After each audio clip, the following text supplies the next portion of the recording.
Bienvenidos nuevamente a su programa de análisis sociopolítico Desenlaces.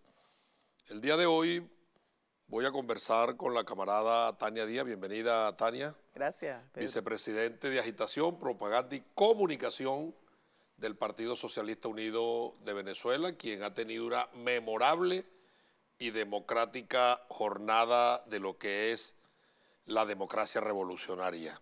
Y con ella voy a conversar, Tania, pero antes de entrar en materia, hay dos temas que quisiera compartir contigo.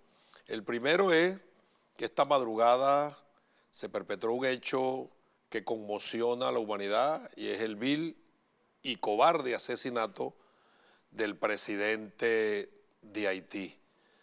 Haití ha vivido como una suerte de desgracia. En 35 años ha tenido más de 20 presidentes. Y este presidente, primero, la elección, muy controvertido. Segundo, las guarimbas a lo largo de toda su gestión. Después denunció un golpe de Estado. Le juramentaron un presidente interino. Él denuncia otro golpe de Estado que desmontó en los carnavales del año pasado y ahora amanece asesinado junto a su señora esposa. Esa es la tragedia de los pueblos cuando quien gobierna verdaderamente no es el elector, indistintamente que sea un presidente de centro derecha, un empresario, sino que gobierna los Estados Unidos de acuerdo a su interés nacional. ¿Cuál es tu comentario al respecto, Tania? Bienvenida. Gracias. Te iba a decir justamente eso, Pedro, que nada pasa en Haití sin que esté metida la mano indecente de los Estados Unidos, ¿no? ¿Tienen una mano decente? No, yo digo la mano indecente, siempre indecente, del gobierno de los Estados Unidos, ¿no? No estamos hablando de su población, ni de su cultura, ni de su historia, del gobierno o de los gobiernos de Estados Unidos. Haití, yo hice hace años un documental que le pusimos como título Haití, una nación olvidada, porque pareciera que solamente nos enteramos de lo que pasa en Haití cuando hay un golpe de Estado, cuando hay una tragedia natural que siempre ocurre, ¿no? Pero tenemos que ubicarnos en el escenario geopolítico. Haití está casi que pega con Cuba, ¿verdad?, en el Caribe, y pareciera que es estratégicamente importante para los Estados Unidos que tenga esa sucesión de desgracias, ¿no? Hay un prejuicio alrededor de lo que es esa nación, porque nosotros la vemos aquí como una nación gobernada por el vudú, como una nación pobre por designio divino, y resulta que... Pero son los códigos que acuñan los grandes medios claro, hegemónicos globalizados con su campaña de claro, propaganda. sí, es lo que se nos Y ha, es lo que se es lo que se nos ha inocula hecho en el ver. imaginario Claro, colectivo. dicen los revolucionarios haitianos, que los hay, los patriotas haitianos, que los hay muchos, dicen que les cobran el haber sido la primera república negra independiente de la historia, porque ellos se Nuestro independizan. amado comandante Chávez hace mucha referencia al respecto. Lo decía exactamente. Entonces, nada pasa allí si no tiene ese rasero. Es lamentable, por supuesto, que ocurra un hecho de violencia más en Haití. Yo conocí a Jean-Bertrand Aristide, que fue un presidente muy querido por el pueblo de Haití, un revolucionario que venía de las filas del cristianismo de base. Y él también hacía referencia a eso, ¿no?, que no dejaban que esa nación se desarrollara. La cultura de Haití está censurada y negada, que es bellísima, Pero ya además. estaban en ciernes unas elecciones presidenciales Por eso. para este mes Hay que, de septiembre de este año. todavía es muy pronto para evaluar las condiciones de lo que ocurrió allí, pero lo que sí es cierto es que algún interés hay de mantener a esa nación Él como la formaba han tenido. parte del cartel de Lima y Claro. reconoció a Juanito A Juanito Alimaña. Alimaña, y además un empresario que tenía un modelo de gobierno neoliberal que también estaba causando estragos en la población haitiana. O sea, es un país pobre, muy pobre, el más pobre del todo el hemisferio occidental, y con esta gestión se había doblado la pobreza. O sea, que tampoco es que... ¿Tú crees que hay una intención velada en los medios de comunicación que se cartelizan con la noticia al anunciar el asesinato y hacer ver el dialecto español de los que estaban presentes? Ah, no vi, ¿cómo que server? Ah, Hablaban hablaban español. español. Sí. Ah, bueno, imagínate. Hay Para que, asociarlo con bandas delincuenciales que nosotros lo asociamos con mercenarios y francotiradores mexicanos, eh, guatemaltecos, hondureños y paramilitares colombianos. Hay que hay profundizar que esa profundizar, hay que investigación. ver, pero lo que sí podemos desde ahora asomar como una posibilidad que se repite en la historia es que debe tener que ver con el gobierno que viene o con el gobierno que quiere los Estados Unidos que venga en Haití. Eso Ahora, sí, sí, sí ¿de es qué seguro. vale saber la verdad 27 años después cuando se desclasifican los documentos y no se establecen responsabilidades? La CIA y el Departamento de Estado y el Pentágono desclasifican sus documentos cada 27 años, se saben las verdades y nunca se ha hecho juicio a nadie. Bueno, porque me imagino que lo hacen adrede cuando ya el tiempo judicial Pero, ha cumplido algunas etapas, aunque las violaciones a los derechos humanos no pero no prescriben, ¿no? aplica para los Estados Unidos. Cuando son sistemáticas. Ah, No bueno. aplica. Ellos tienen una suerte de inmunidad internacional que no los Lo que hace pasa, Pedro, es que sujeto de todo es aplicación simbólico, del ¿no? derecho. Todo es simbólico. Un imperio como el de los Estados Unidos, que está llamado a imponerse por la vía de la fuerza. Puede ser la fuerza militar o puede ser la fuerza de un chantaje o de una opresión económica como la que nos están aplicando a nosotros. Torcerle el brazo a los pueblos. Torcerle el brazo a los pueblos, tiene que tener ese doble discurso. Por un lado, tiene que presentarse como el benefactor, el que está actuando en función de los derechos humanos, el que está La protegiendo a la zanahoria. población, la zanahoria, pero por otro lado, cuando desclasifican estos archivos, también debe haber que el gobierna y que el que se alce le va a pasar El eso, garrote. el garrote. La zanahoria y el Entonces garrote. juegan con ese doble discurso, con ese discurso que además es paradójico y muy peligroso, demoníaco, diría yo, ¿no? Perverso, ¿no? Sí, perverso. No, y demoníaco porque engaña, porque te lleva a los pueblos al suicidio, ¿no? Juegan con ese doble discurso Noanchok en sus libros, para sostener su hegemonía, que ya la militar, que ya la tiene, la económica, que hasta que China bueno, ya casi China se la ha quitado, pero sobre todo para mantener su hegemonía de política, de conciencia, para dominar por la vía de la conciencia a los pueblos. darle fuerza a la teoría del gendarme necesario, del Claro. gran hegemón. Entonces yo dejo salir, hace 27 años hicimos esto. Nosotros tenemos el control. Nosotros podemos torcerle el brazo a quien querramos. Y como queda impune, bueno, Y siempre va a quedar y siempre va a impune. quedar impune. Sí. Además de ello, Tania se va a unas elecciones, la oposición sale a la calle y hay cerca de una veintena de funcionarios privados de libertad por el golpe de Estado del año pasado, cuando de paso se ha dicho, le juramentaron hasta en la Corte Suprema hasta un presidente interino y asumió el presidente interino. Él derrotó el golpe de Estado, seguía allí y después anunció un plan para asesinarlo. Claro, la gran prensa lo banalizó, porque la prueba la obtuvieron en la madrugada de hoy. Mientras no pase el hecho, lo Lo banalizan analizan, lo para, obvian. para hacer ver que es un invento y que eso no tiene ningún tipo de asidero. A propósito Pero de no lo ello, es, no lo es. Habría que ver cuál es el rol que ese territorio juega desde el punto de vista militar geoestratégico para Estados Unidos.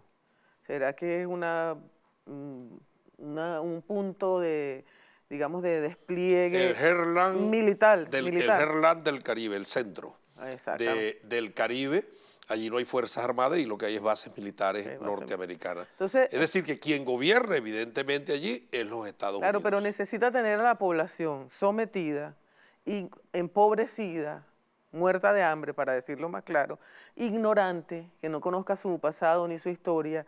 Haití es un país desértico. Así gobiernan los Estados Yo Unidos. fui allá un par de veces, ¿no? Es un país desértico, no tiene ¿Por qué vegetación. crees tú la inoculación de los males a la revolución bolivariana privando a los ciudadanos de bienes y servicios para la satisfacción de necesidades humanas materiales, y yo diría espirituales también?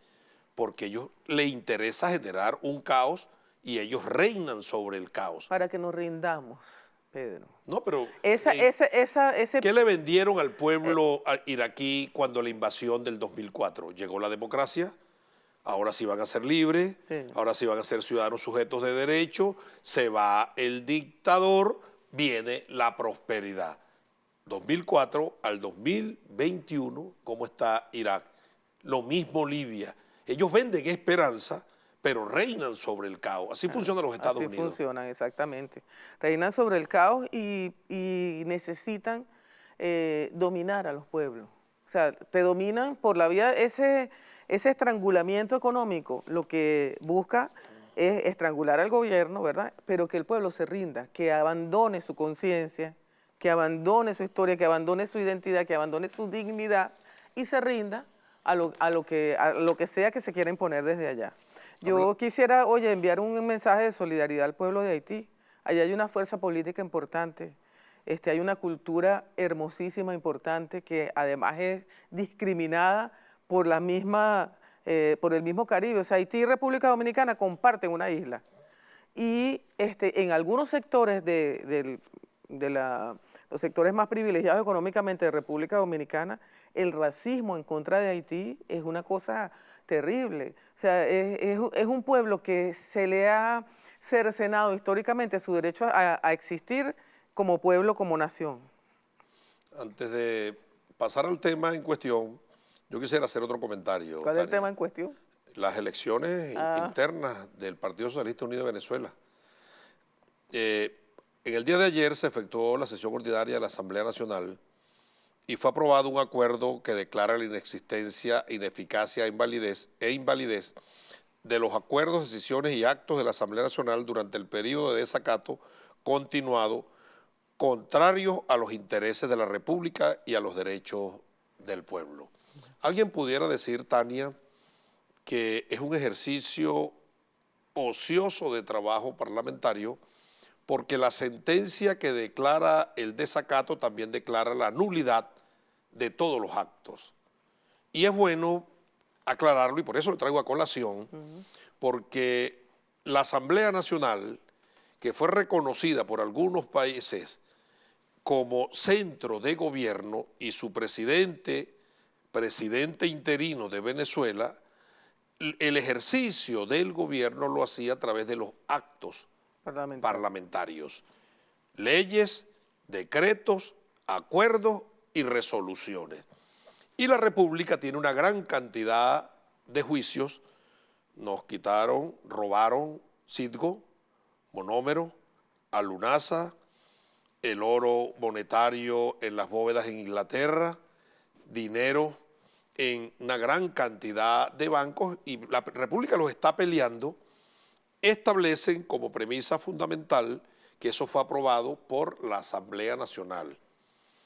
El Tribunal Supremo de Justicia no tiene competencias de overseas, es decir, de ultramar, porque el Tribunal Supremo de Justicia, las decisiones que toman son de acatamiento interno. Nacional, claro. Y como las resoluciones son de la Asamblea Nacional, hacía falta un acto del Parlamento que declare la nulidad.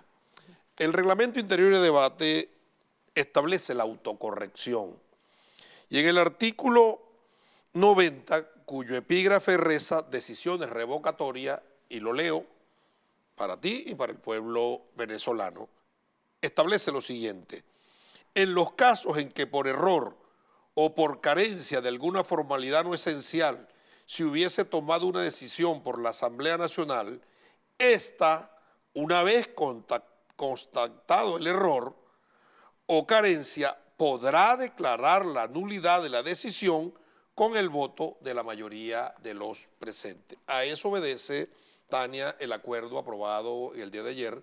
Tenemos un representante internacional para estos litigios, para estos juicios, que es el procurador, pero la República adolece de un documento que declare la nulidad de todos esos actos, incluso el decreto, las sanciones unilaterales de los Estados Unidos fueron precedidas por actos del Parlamento. Y lo decían en su momento el inefable Julio Borges y Juanito Alimaña, que estaban aprobando decisiones para sancionar a Venezuela. el 6 de diciembre se elige una nueva correlación de fuerza. El Poder Legislativo Nacional tiene esa facultad de autorregulación y de corrección, y a tenor de lo que establece el artículo 90 hicimos esa aprobación.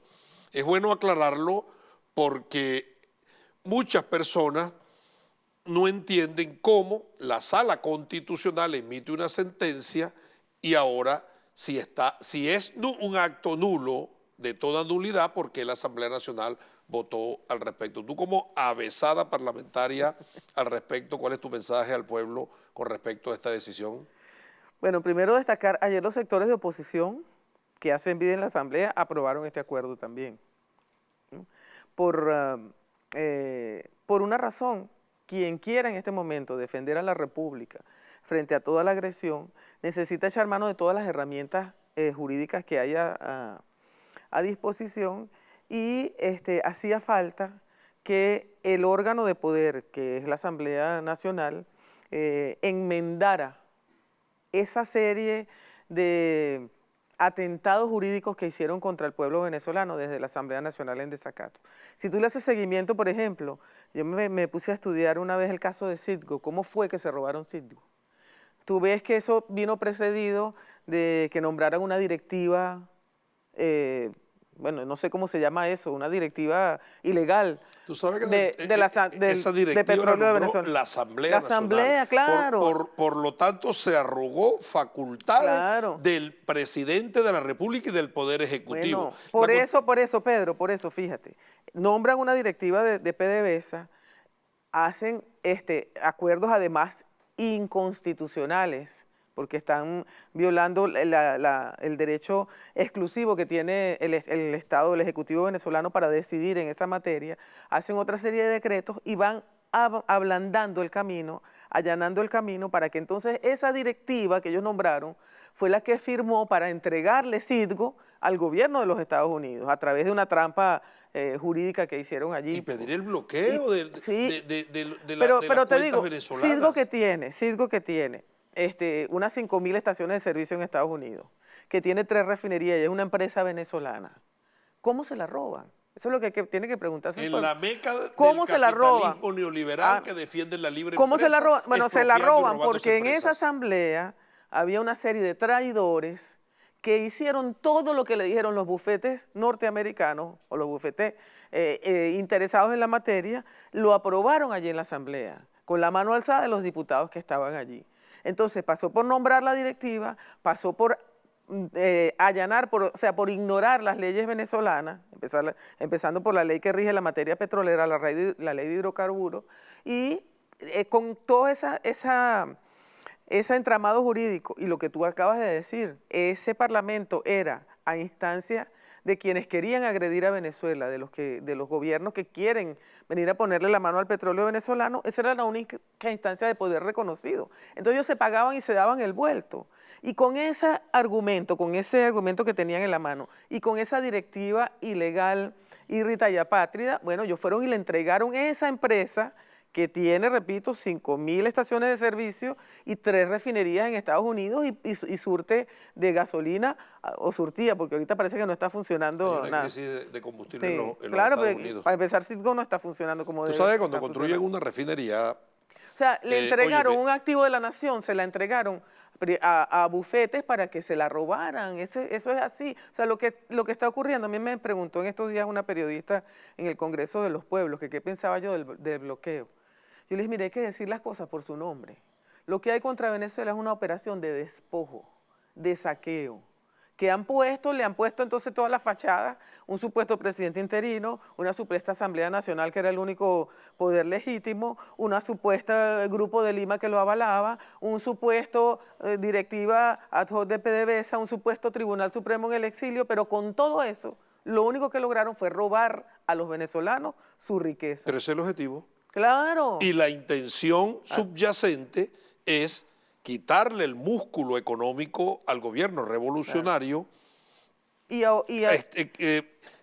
romper el ingreso nacional a través de anular el nervio y motor de nuestra economía, que es PDVSA, porque ellos entendieron, Tania, que pese a que han aplicado más que a muchos países en Venezuela, no nos han podido derrocar, porque ellos entendieron que el activo político que nos dejó como herencia histórica nuestro amado comandante Chávez fue el despertar y la elevación de la conciencia del pueblo. Y como no pudieron por la conciencia, privando al pueblo de bienes y servicios para la satisfacción de sus necesidades humanas materiales, claro, genera un descontento colectivo y con ello abona en el tejido social el trabajo para ir a estallido y generar un golpe de Estado. A propósito de ello, ese es el plan, pero no la oposición es como el pollito, un pasito y ponen una vainita de esas. Bueno, aprueban el acuerdo, pero también piden una modificación del orden del día, de manera cínica e histriónica. Excelente porque ellos están angustiados por lo que vive nuestro pueblo, por la ausencia de combustible. La ausencia de combustible que tiene nuestro pueblo es producto de la agresión, porque para transformar porque lo dicen, Venezuela, un país petrolero, y no tiene gasolina, hay que decirle sí, animalito del monte. Petróleo no es combustible. Para transformar el petróleo en combustibles y lubricantes se requiere un proceso de refinación, pero además en esa refinación hay aditivos, hay catalizadores y hay válvulas especiales cuyas refinerías fueran construidas por los Estados Unidos y no nos los venden. Y al no venderlo no podemos procesar el petróleo, no tenemos combustible. Y ellos están angustiados y nuestro pueblo tiene 20 años sufriendo la angustia. Ese es el cinismo. Pero ahora sí, Tania, vamos a entrar en materia sobre el hermoso hecho acaecido en el país el día 27, donde se expresó el pueblo. Vamos a una pausa y al regreso volvemos con este tema.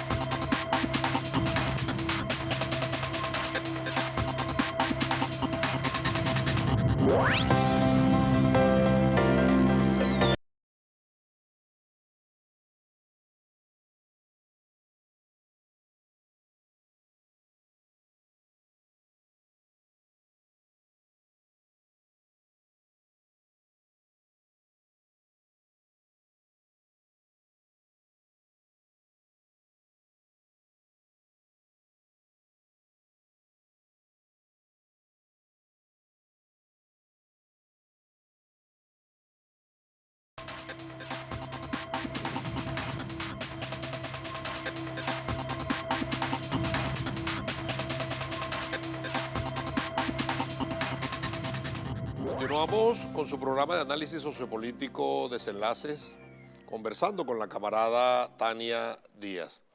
Y en este segmento vamos a tratar el proceso hermoso de elecciones primarias, elecciones internas del Partido Socialista Unido de Venezuela.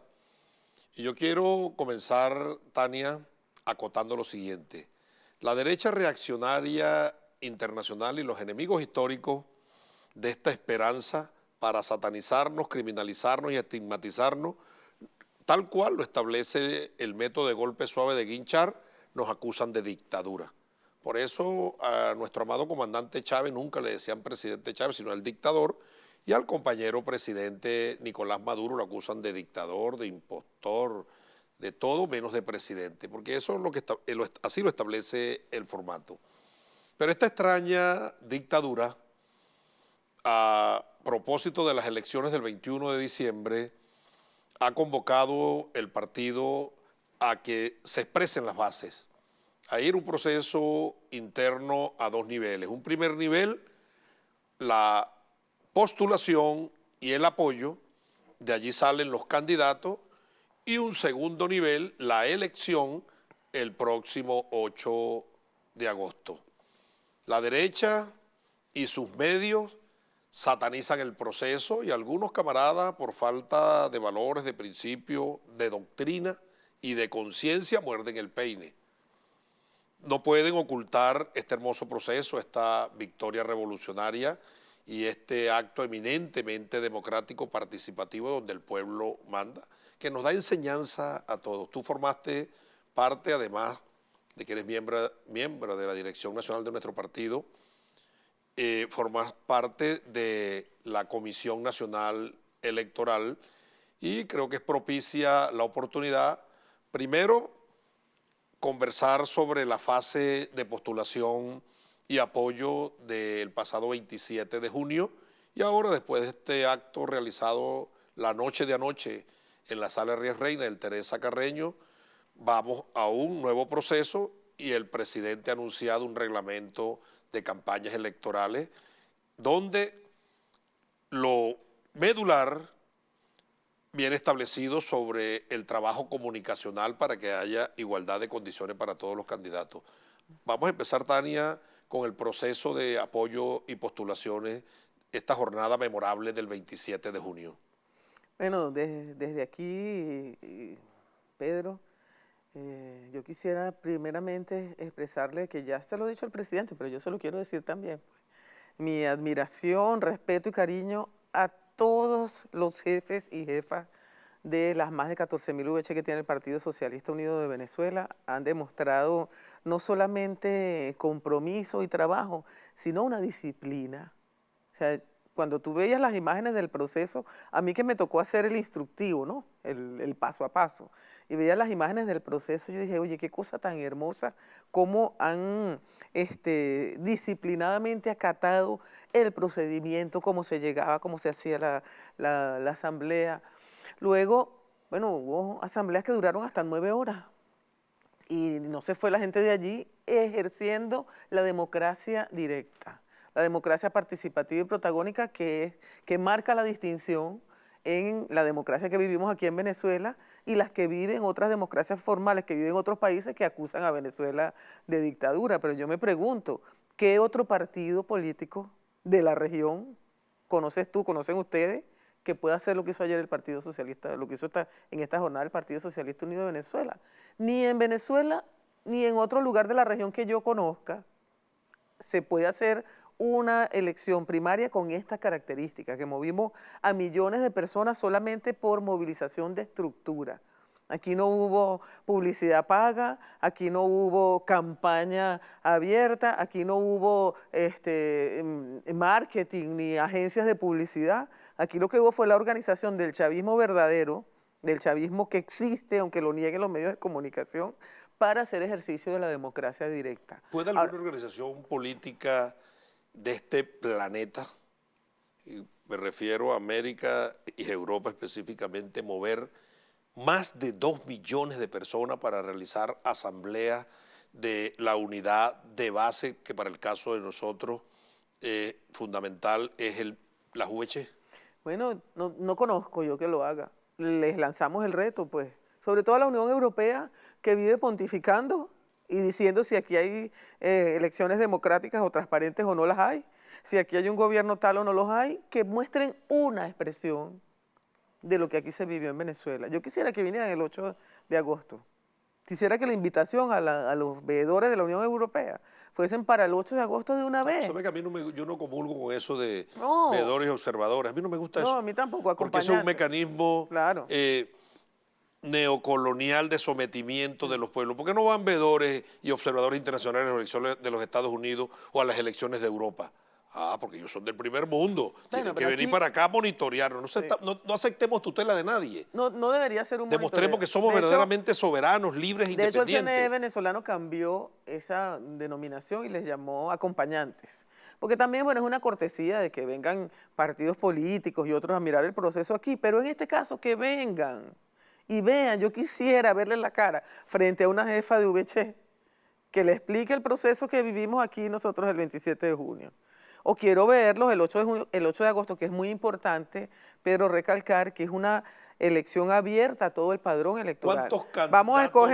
Vamos a escoger los candidatos del PSUV, del Partido Socialista Unido de Venezuela, pero puede votar todo el padrón. O sea, todo el que quiera ir a votar, sea militante del PSUV o no, pero le gustó Pedro Carreño o no le gustó Pedro Carreño como candidato, sino que le parece que el otro candidato es mejor. Bueno, puede ir a votar. Eso también es inédito, ¿verdad? Que se haga una elección abierta a todo el padrón electoral, y eso es lo que vamos a hacer el próximo 8 de agosto como segunda fase de este proceso de postulaciones, que en el acto de ayer yo estaba muy contenta mirando la cosa, ¿no? Porque, por ejemplo, me conseguí allí con una compañera que debe ser jefa de comunidad de la Llanada en Cumaná, Estado Sucre, ¿no? Yo fui constituyente por allá, la conocí en la campaña constituyente. Y me dice, mira, yo soy candidata ahora, Tania, porque a mí me postuló mi comunidad. Ahora me tienes que apoyar tú a mí, me dijo ella. ¿No? ¿No? Y me pareció muy bonito, se veía entre los asistentes que había muchos compañeros y compañeras que fueron postulados desde las bases. ¿Por qué? Se siente empoderado el pueblo bolivariano Claro, revolucionario. no solamente, Siente que tiene el poder de decisión. mira, no solamente eso, que eso es importante, sino por todo lo que hemos vivido. Nosotros vivimos agresiones de todo tipo que no tenemos por qué repetirlas, pero estamos en medio de una agresión multimodal de parte de Estados Unidos, bloqueo económico, agresiones de todo tipo, guarimbas, etc. Y vivimos y estamos viviendo una pandemia. ¿A quiénes postularon las bases?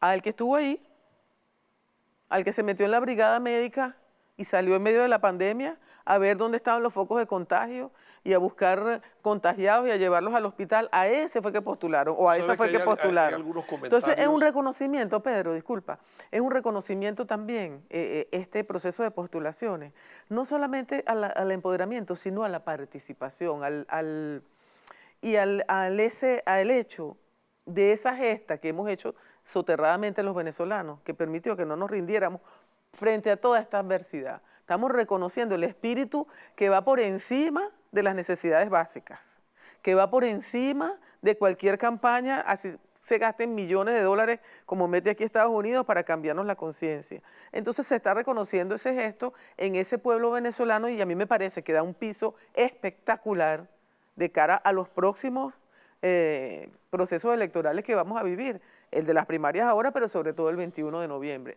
No sé qué va a decir la oposición. Fortaleza de piso espectacular, además de lo dicho por ti, lo da. Más de 2 millones de militantes se movieron de manera espontánea. Más de 100.000 personas fueron postuladas, Sí, señor, y postulados, y más de 14.000 VC realizaron sus asambleas.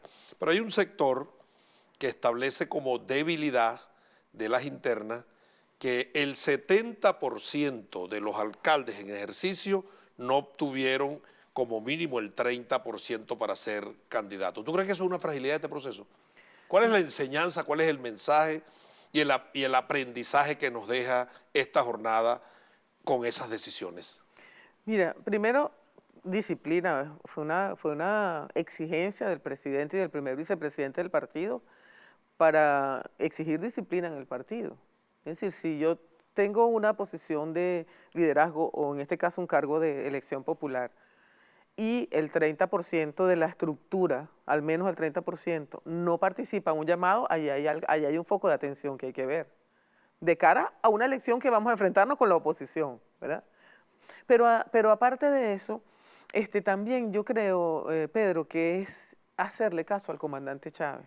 El comandante Chávez escribió en el año 2011, si mal no recuerdo, las líneas estratégicas de acción política, donde él le hacía una cantidad de exigencias a la militancia del partido, les pedía que nos convirtiéramos en un partido de masas y en un partido de cuadros, porque tenemos que formarnos, pero en un partido de masas, que fuésemos allá a donde estaban las necesidades más sentidas de la población, ¿verdad? Y que nos convirtiéramos en esa avanzada social y política que es lo que es el proceso que estamos ahora. ¿Por qué? Porque es la única manera de que nosotros, garanticemos la continuidad de la revolución. Entonces, más allá de si eres alcalde ahorita o no eres alcalde ahorita, si en este proceso vas a las primarias o no vas, más allá de eso, yo le pediría a los compañeros que en este momento reflexionen sobre ese sentido, cómo hacemos nosotros para garantizar la continuidad de la revolución. Y el pueblo, para no, que y el esa pueblo no conciencia mandó un mensaje, las bases no mandaron un mensaje a los que ejercen cargo por elección popular o en virtud de un nombramiento. Claro, porque revolución es evolución, ¿verdad? Y en esta evolución, esa visión de que tú tienes un cargo y entonces te rodeas de personas que te adulan y que no te dejan mirar más allá y no saliste más nunca a verte con la comunidad o te dejaste influir por lo que te decía tu equipo cercano. Con el partido. O no gobiernas con el partido. Tú sabes, Tania, discúlpame esto, porque hay que recalcarlo en tiempos electorales. llegan a los cargos electos por el voto popular y después entonces los camaradas no sirven. Gobiernan es con los amigos. Y el camarada que moviliza, que activa, que busca el voto, que defiende esta No tiene esperanza, manera de hablar con él. entonces, no tiene manera de hablar. Ni siquiera no habla, sino que en los equipos de trabajo no los incluyen. Entonces son buenos para buscar los votos, son buenos para defender la revolución, pero no son buenos para el ejercicio del gobierno. Bueno, ahora le toca al pueblo y se expresó el día 27. Y se sigue expresando, se va a expresar también el 8. Y el 21 también. Y se va a expresar el 21. No hay vuelta atrás, es lo que quiero decir. No hay vuelta atrás porque revolución, tienes que evolucionar, tienes que avanzar. Si ya hubo, el presidente Maduro marca el paso. Era hecho Me la juego con las bases consejo no, pero él mismo con su gobierno, Consejo Presidencial del Poder Popular, Congreso de los Pueblos, la evaluación del Plan de la Patria Territorial, él hace el esfuerzo. O sea, está marcando la línea, pero la estructura del Estado todavía le falta. Y cuando hablo del Estado central y hablo del Estado descentralizado también, de gobernaciones y alcaldías. Le falta esa convicción. Tienen como un velo que no lo deja ver el momento que estamos viviendo. Yo creo tú eres... Rasguemos el velo entonces, Tania. No creo que sea un velo, yo creo que falta todavía llegar allá, pues, porque esto es todo un proceso, por eso es que digo que nadie se debe sentir mal. Pero es que el que se quede, el pueblo lo va a empujar. Nadie se debe sentir... Porque el pueblo se expresó. Lo empuja, eso es lo que ocurre. Nadie se debe sentir mal ahorita, es parte del proceso. Tenemos que ir evolucionando hacia allá. En este momento no lo logré, bueno, no lo logré. Es como cuando a ti te dice, mira, ya no eres mi novio, Pedro, pero vamos a seguir siendo amigos. Tú quedas un poquito despechado, pero después a lo mejor te haces amigo de la compañera, ¿me explico? Ahorita, y del novio nuevo también, ¿verdad? Y del novio nuevo también, claro. Entonces ahorita toca, mira, lo que el objetivo estratégico de esta revolución es primero consolidarla. Después mantenernos en unidad, porque eso es lo que nos ha dado resistencia frente a todos los tipos de agresión. Nosotros tenemos un bloqueo económico, pero aquí no se nos puede olvidar, Pedro, que hubo 3 intentos de incursión militar a nuestro territorio. Y el presidente acaba de anunciar la reunión en Colombia, donde se está diseñando un plan de asesinato, de magnicidio, asesinato a él y a la alta dirigencia de la revolución. Así es, bueno, pero aquí intentaron meterse por Táchira, después intentaron meterse por Aragua, por las costas de Aragua, después intentaron meterse por Apure. O sea, eso no se nos puede, no podemos decir, no, eso no está ocurriendo. No, sí, eso está ocurriendo. Y quien se vaya a elegir ahora de alcalde o de gobernador tiene que pensar en eso.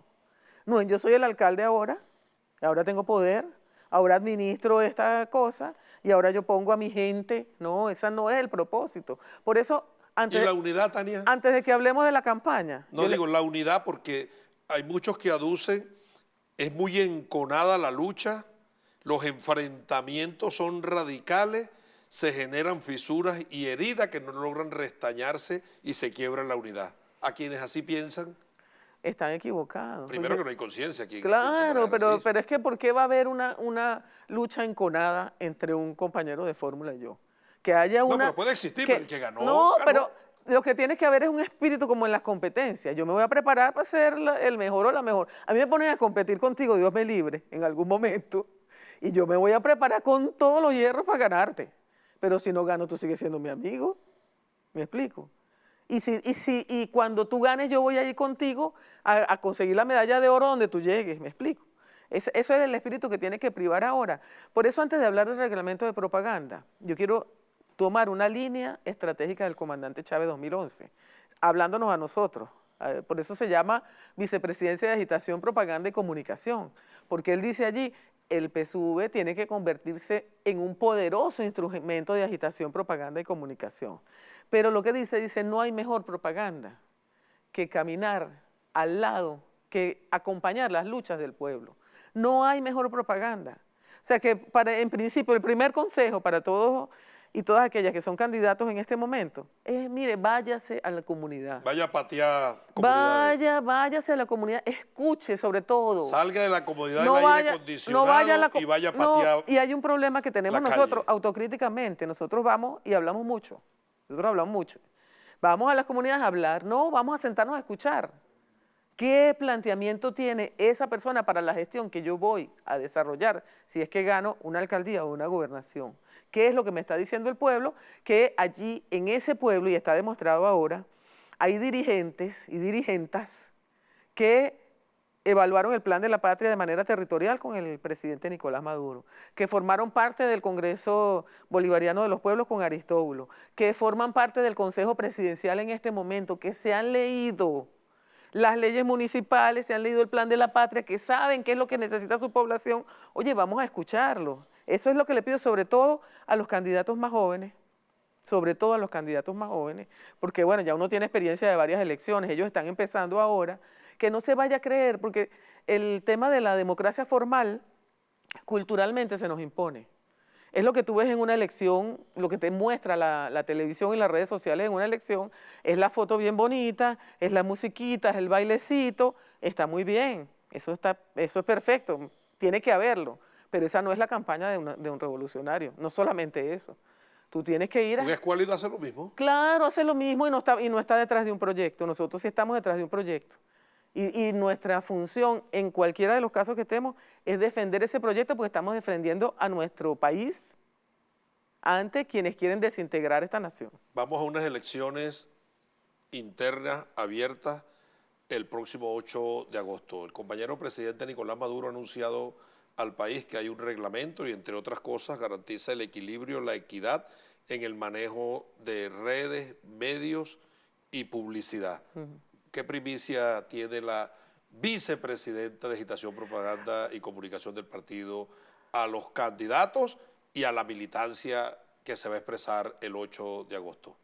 Bueno, no se permite publicidad contratada de ningún tipo, ni para redes, ni para radio, ni para televisión, ni vallas, ni pendones, eso no está permitido. Es una campaña interna entre nosotros. La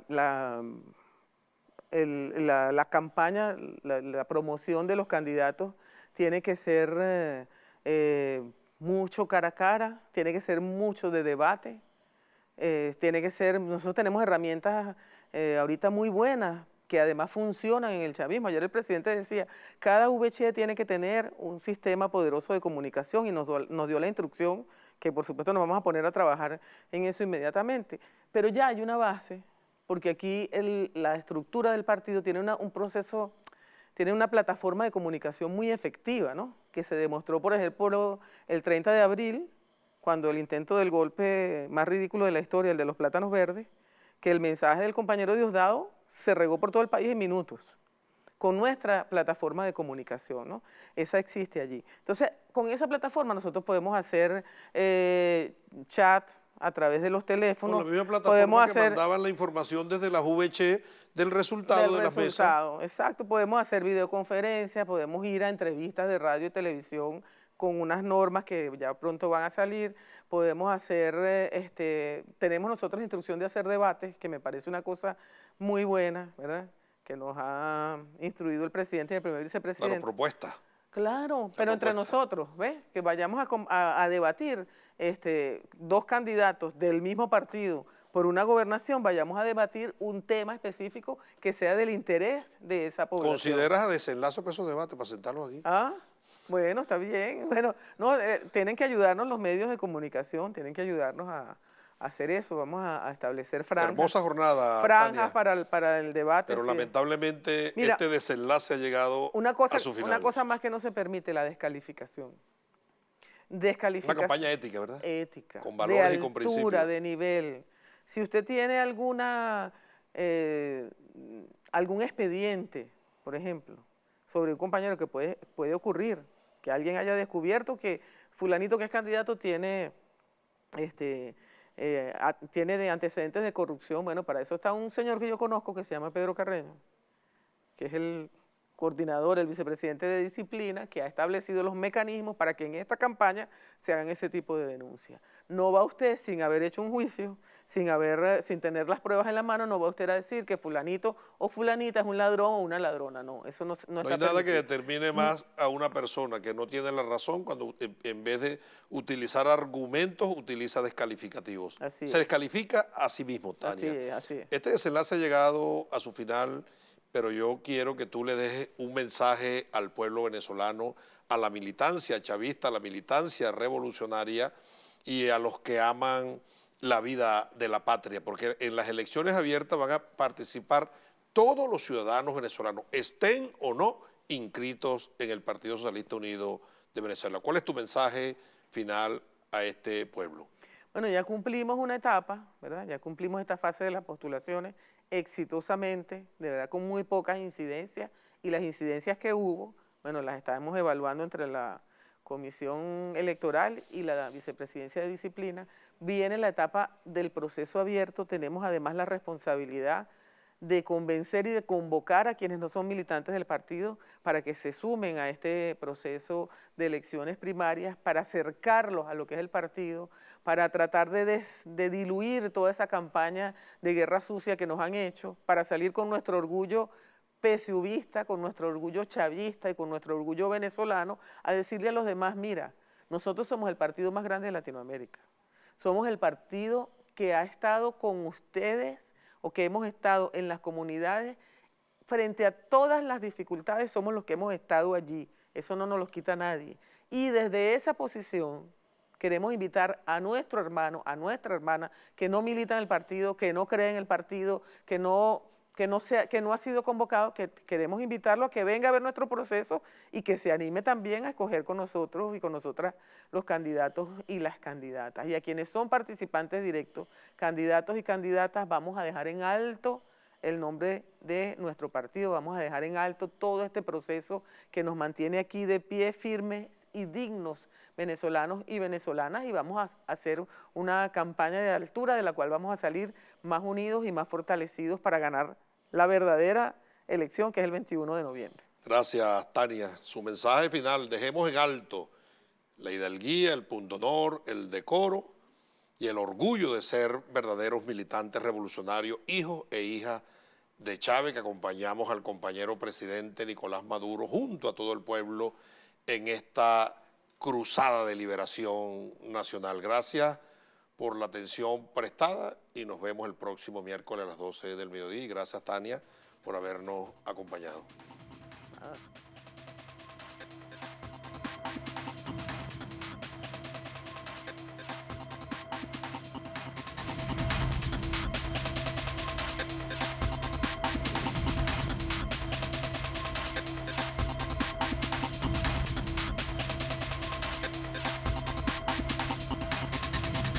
What?